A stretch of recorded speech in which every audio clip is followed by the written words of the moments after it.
estamos no estúdio com o nosso convidado, o deputado federal Paulão, do PT de Alagoas. Bom dia, bem-vindo ao Jornal PT Brasil. Bom dia, Amanda. Dizer que é uma alegria ser entrevistada por você e pela nossa TV, né? Grande abraço a todos e todas virtualmente. Tem aqui também as questões dos nossos espectadores que vão aparecendo ao longo da entrevista também.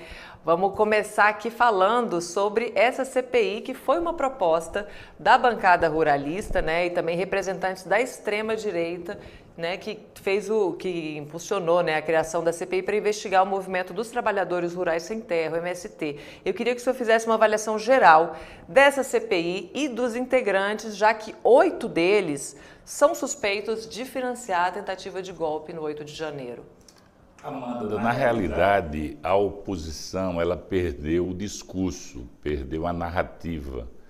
Você verifica vários escândalos, né? Primeiro os escândalos das joias com a família Bolsonaro, agora a rachadinha da primeira-dama, a falta de cartão de vacina do presidente, que foi responsável, inclusive, por não ter sido o grande condutor de um processo educativo, milhares de pessoas faleceram, enfim, escândalo de forma cotidiana.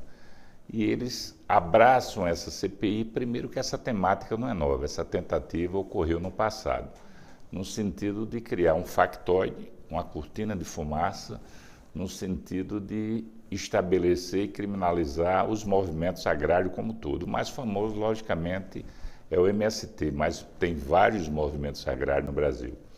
E a composição que foi feita na semana passada, primeiro que, na minha visão, atropelou o processo.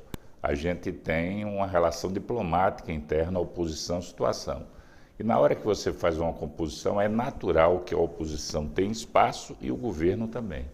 O que ocorreu? A composição é um presidente, um deputado, né, que é coronel do Exército, inclusive responde a processo no Supremo Tribunal Federal, notificado pelo ministro Alexandre de Moraes, devido ao processo do golpe do dia 8 de janeiro, ele está sendo, inclusive, indiciado sobre a situação, e o relator é o ex-ministro do Meio Ambiente, quando a sociedade vivia o auge da pandemia. Naquela reunião fatídica palaciana, ele disse que tinha que passar a boiada e não teve sensibilidade. Então está demonstrado que nesse período que ele foi ministro, foi o maior índice de queimadas na Amazônia, o maior genocídio praticado contra os povos indígenas, e os madeireiros tomou conta do pedaço, como no linguajar, e também foi fruto, inclusive, desse fato que o mundo ficou chocado, e ele contribuiu muito, que foram os índios Yanomamis. Então, veja bem, 2 titulares, um presidente e um relator. E a composição, ela não tem representação da bancada do governo. A gente vai fazer um debate qualificado, mas vai fazer a resistência, né? Vai ser, na minha visão, uma CPI muito tensa, no sentido deles tentarem criminalizar os movimentos sociais. Mas eu não quero fazer discussão sobre a origem de parcela do agronegócio que tem a mão suja de sangue. E lembrando também, é sempre bom a gente reforçar essa questão do passar a boiada, né, deputado? Que ele queria dizer o quê?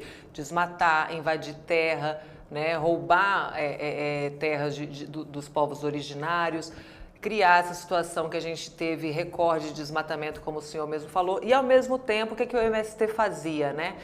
Ajudava a acabar com a fome no país, distribuindo milhares de toneladas de alimentos na pandemia, uma prática que já é corriqueira do movimento, que é a distribuição de alimentos saudáveis, mas na pandemia eles foram cruciais para aplacar esse mal, que é a fome, né? Eu queria que o senhor comentasse também essa função social do movimento. O MST, os movimentos agrários, têm e tiveram uma função, primeiro uma função social muito forte, destacada durante a pandemia.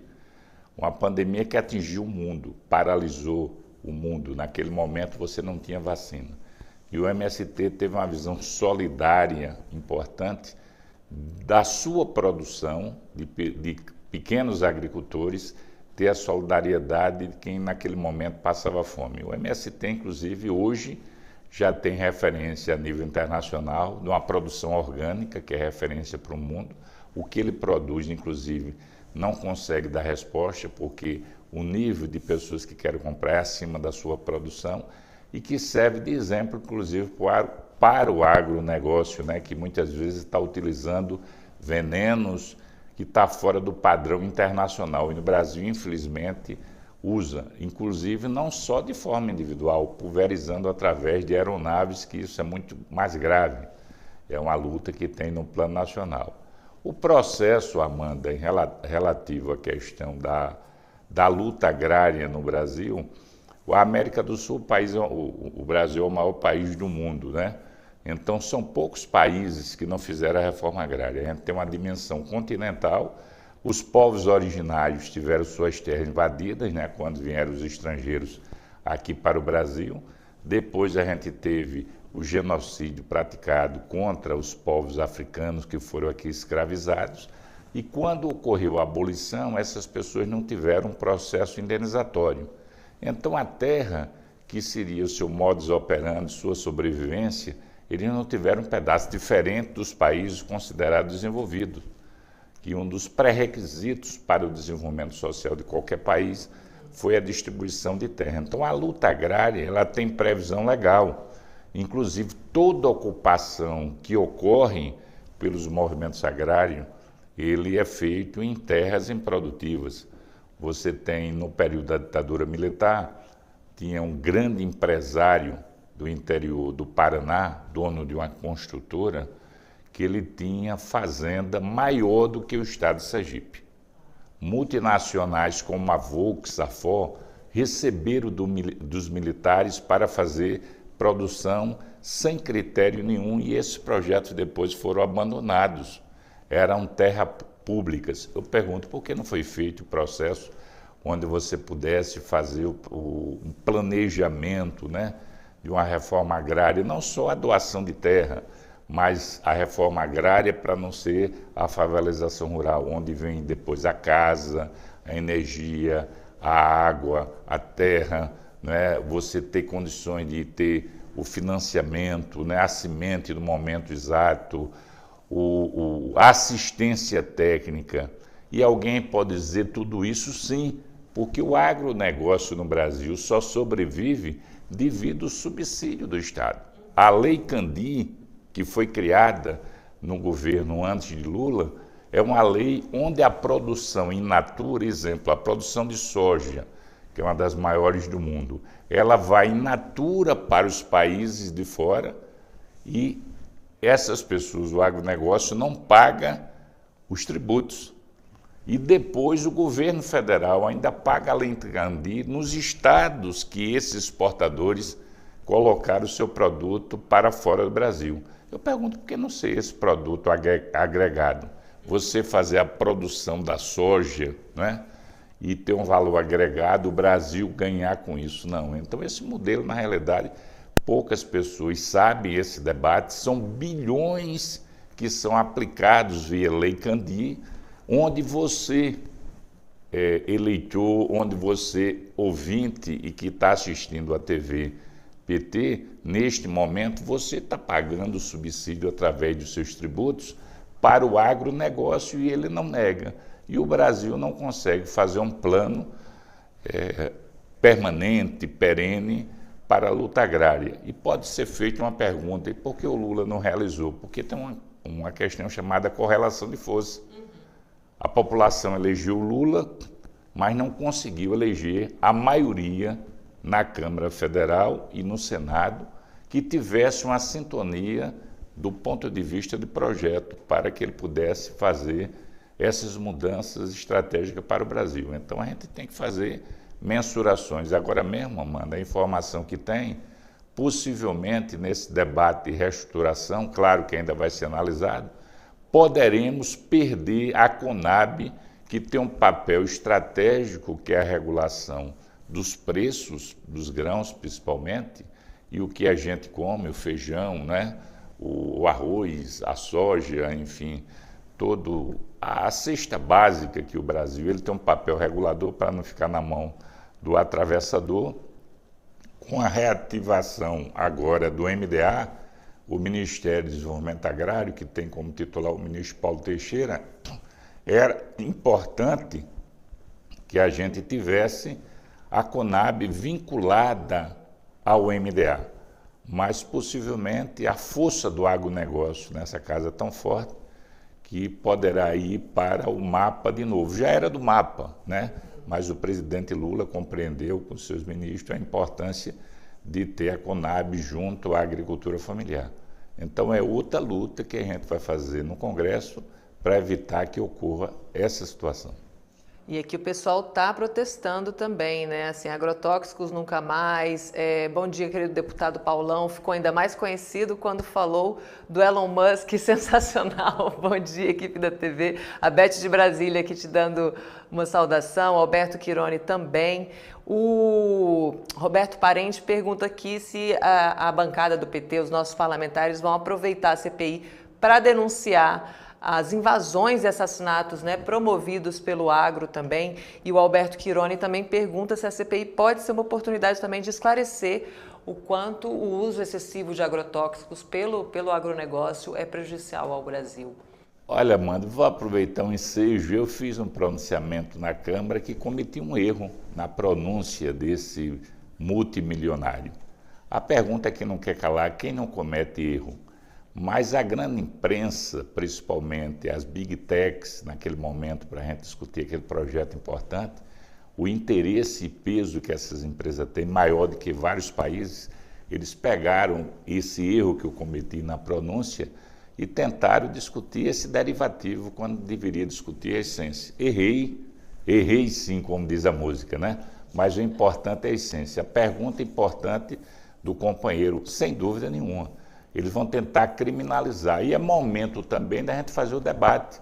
Existe também uma entidade muito importante do movimento agrário chamada CPT, Comissão Pastoral da Terra, vinculada à Igreja Católica, que todo ano ele faz aquele relatório que é referência para o Brasil e para o mundo.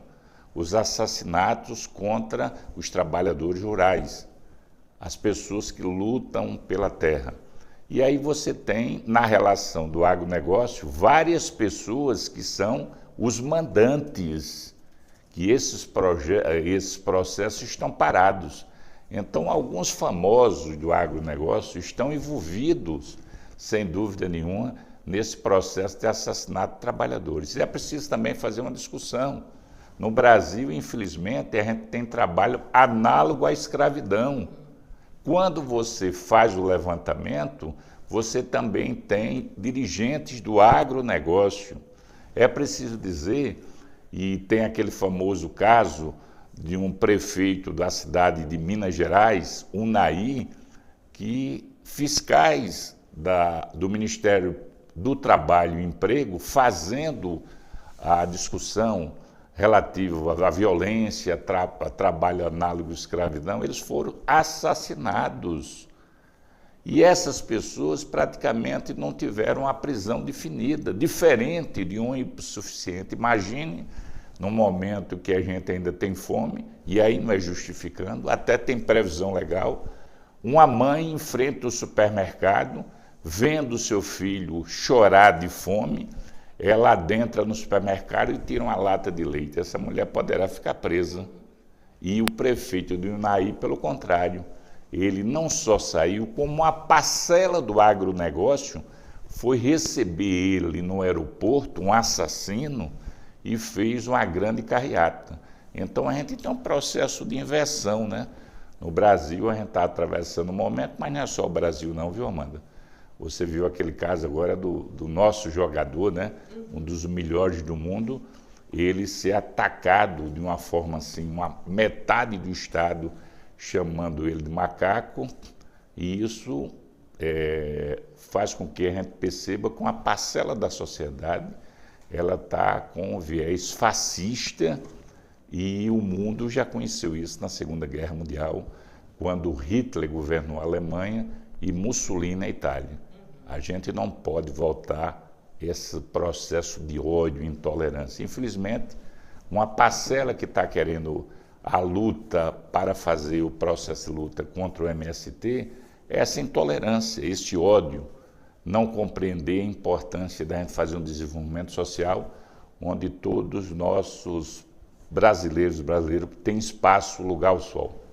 Com certeza, e era sobre isso também que a gente ia falar agora, deputado, porque o MST ele faz parte desse universo que produz o que o brasileiro come, porque o que vai à mesa das famílias é produzido quase 80% pela agricultura familiar, né? O arroz, o feijão, o que a gente come no dia a dia. A gente não come soja, a gente não come commodities, né? O Brasil come comidas de verdade e a gente precisa dessa produção familiar para poder seguir alimentando a população. O movimento também é o maior produtor de arroz orgânico, arroz agroecológico da América Latina. Então é uma dimensão tremenda que o movimento tem e eu queria saber também, emendando na questão do nosso espectador, se a CPI também pode ser uma oportunidade do Brasil conhecer melhor o MST.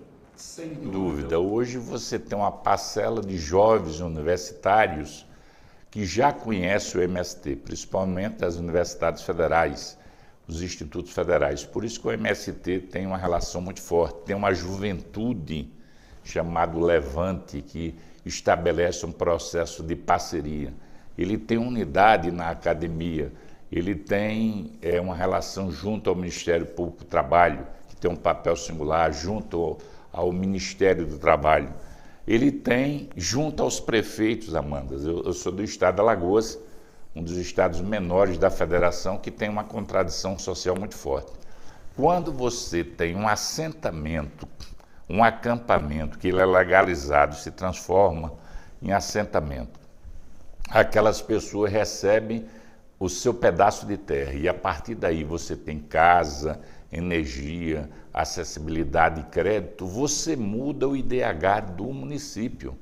Geralmente, quando tem assentamento, os prefeitos gostam, porque eles sabem que cresce. A feira do município, ele tem vida, porque muitas vezes depende de outros municípios. Com detalhe, a gente tem uma realidade onde, quando o Lula assumiu, tinha mais de 30 milhões de pessoas passando fome. O Lula conseguiu eliminar com um programa exitoso de referência a nível internacional chamado Bolsa Família. Com o presidente anterior, o Fujão, o Brasil volta à fome. Quase 40 milhões de pessoas voltaram à fome. Aí o que ocorre? Você foi aprovado com o presidente Lula, agora totalmente legalizado e permanente, o Bolsa Família, com R$600, e se a mãe tiver um filho até 6 anos, 150 a mais. Só que tem um detalhe, esse programa é considerado para a sociologia e para a economia um programa de entrada, onde aquela pessoa pobre e insuficiente, ele tem que receber enquanto não tem condições de trabalho. Qual é a lição que o MST dá para o Brasil e o mundo? Porque ele é um programa de saída. À medida que você tem um pedaço de terra, você consegue produzir, você chega a um patamar de renda que não precisa depender do programa Bolsa Família. E com isso, esse programa pode ser deslocado para outra família carente ou pode até diminuir e ser aplicado em outra política pública. Então, outra saída que o agronegócio e essa elite, não o agronegócio como um todo, que eu não gosto de generalizar, eu gosto de generalizar esse agronegócio que veio para o 8 de janeiro e não respeitou a democracia e financiou o golpe. E esse agronegócio eu não posso respeitar. Então, é o mesmo agronegócio que financiou essa parcela que financiou o golpe, que critica o Bolsa Família e a miopia é tão grande que ele não percebe que o MST é uma porta de saída, porque você consegue fixar o homem e a mulher ao campo, consegue ter qualidade de vida, a identidade, você consegue ter uma integração familiar e social, diminui a violência, porque hoje um dos desafios no mundo é como você evitar o êxodo rural. Imagine a juventude desempregada e ela não vê esperança no campo e ela vai para grandes cidades. O que ocorre? Muitas vezes ela não tem uma formação e ela vai... Claro, generalizar sempre é perigoso, mas ela pode ser cooptada por um processo muito grave, que é a estrutura do crime organizado no Brasil, onde ele tem esse processo de cooptar muito uma parcela da juventude. Você veja, Alagoas é um dos estados pequenos, a gente só ganha para Sergipe em tamanho geográfico, número do município, temos 102 municípios, uma população média de 3.400 mil habitantes. Todos os municípios, Amanda, o tráfico, as organizações criminosas chegaram. Isso é uma realidade, não é? Eu falava com o ex-governador Renan Filho e ele dizia que o mundo dessas organizações criminosas em Alagoas tem em torno de 35 mil pessoas. Movimenta em torno de 500 milhões. Eu pergunto, esse agronegócio assassino, nocivo, ele é favorável a esse padrão? Então, eu avalio que a CPI do MST é uma cortina de fumaça para você não discutir a verdadeira pauta, a agenda que o Brasil precisa. Na minha avaliação, a gente tem que discutir o desenvolvimento social. Para isso tem que ter Estado, para isso tem que ter políticas públicas. Eu acho que a grande reforma teria que ser a reforma tributária, porque no Brasil quem paga imposto é o pobre, a classe trabalhadora e a classe média. O rico não paga imposto. Você que ganha acima de 80 mil reais quase que não paga tributo. Por quê? Porque o fato gerador para você pagar tributo no Brasil é o consumo. Então, se eu compro um copo d'água aqui por 10 reais e eu ganho um salário mínimo, quando eu faço a equação, eu tenho um percentual. Se eu ganhar 10 mil, esse percentual diminui. À medida que eu ganho mais, é justo você comprar uma bicicleta, um carro e pagar imposto? Enquanto isso, se eu comprar um iate, eu não pago imposto? Se eu comprar um avião particular, não pago imposto? Tudo que você faz, microempresário, pequeno empresário e médio, você paga imposto. Além disso, você está pagando uma taxa de juros de 13%, 13,5% ao ano, que é uma vergonha, né, esse processo da condução. E quem fez esse modelo do Banco Central? Foi o agronegócio nocivo. Eu digo isso porque eu fui vereador em Maceió, deputado e sou hoje federal. O presidente da Câmara, meu colega, que foi deputado estadual comigo, vereador e hoje é federal. O primeiro projeto que o presidente da Câmara, Arthur Lira, colocou para votar foi a autonomia do Banco Central. E veja que ele tem relação com o agronegócio, não tem com a Faria Lima. E na hora que você coloca a autonomia do Banco Central, a pergunta é que não quer calar, autonomia para quem e para quê? O presidente Lula disse que a taxa de juros não é permitida, ela agride o povo brasileiro. Mas ele não pode, em tese, demitir o presidente do Banco Central, porque na hora que ele faz isso, ele tem um problema de ordem jurídica. Aquela questão, ordem jurídica, o contrato tem que ser respeitado, os financiadores, os especuladores internacionais podem tirar o dinheiro do Brasil. Então, termina o presidente do Banco Central, certo? Foi eleito pela Câmara, pelo meu voto, não. E pela bancada do agronegócio, é ele que tem que ele está mantendo a taxa de juros. Então você, agronegócio golpista, você deveria estar falando com o seu presidente da Câmara, porque ele colocou em prática essa taxa de juros que você está pagando de 13%, de 13,5% ao mês. Isso é uma vergonha para o Brasil e para o mundo. Então é por isso que eu digo que a CPI do MST é um factoide para desviar as verdadeiras pautas que o Brasil deveria discutir. Na minha avaliação, a principal pauta deveria ser a reforma tributária, porque na hora que arrecada, ela teria mais recursos para aplicar em políticas sociais. Só para a gente concluir essa temática. Se você tributar em 3%, 40 pessoas no Brasil, você arrecada 80 bilhões de reais. No meu estado não tem nenhum bilionário, só tem milionário. 40 pessoas, o que é 3% para a renda de uma pessoa? Isso lá fora não, a tributação é alta, principalmente os países nórdicos, que tem uma tributação alta, e é por isso que ele tem uma política social considerada padrão. Educação pública de qualidade, desde a creche até o nível superior, saúde, serviço social, você não consegue ter pedintes na rua. Então, na realidade, essa CPI é um factoide para desviar os velhos problemas que o Brasil tem, que a gente tem que atacar para modificar. Se não tiver reforma tributária, a gente não tem qualidade de vida para o povo brasileiro. Deputado, muito obrigada pela sua participação com a gente aqui hoje. Bom trabalho na CPI. A gente vai acompanhar o andamento dessa comissão e esse espaço aqui também segue à disposição do senhor. Amanda, é uma alegria ser entrevistado por você. Queria cumprimentar toda a equipe, né, da TV PT, também o pessoal Rádio do PT, de forma especial os ouvintes, né? Os que estão assistindo aqui também, os internautas, aqueles que fizeram todas as perguntas, inclusive a pergunta que foi feita do erro que eu cometi na minha pronúncia. Democracia é isso, né? A democracia é conviver com os iguais e respeitar de forma diferente. É por isso que eu defendo a democracia. O presidente Fujão, ele queria implantar o fascismo. O fascismo não gosta de debate, não gosta do contraditório. O fascismo não respeita a mulher, não respeita a juventude, não respeita quem precisa da terra, não respeita quem tem deficiência. É por isso que a gente tem que fazer o bom combate. E o bom combate a gente fez quando derrotou o presidente Fujão e nós faremos agora na CPI do MST. Muito obrigado. Deputado, só para fazer justiça aqui a Beth de Brasília, ela falou, meu querido deputado, a gente adorou o erro na pronúncia, diz que agora ela só chama Elon Musk assim, porque ela não gosta dele.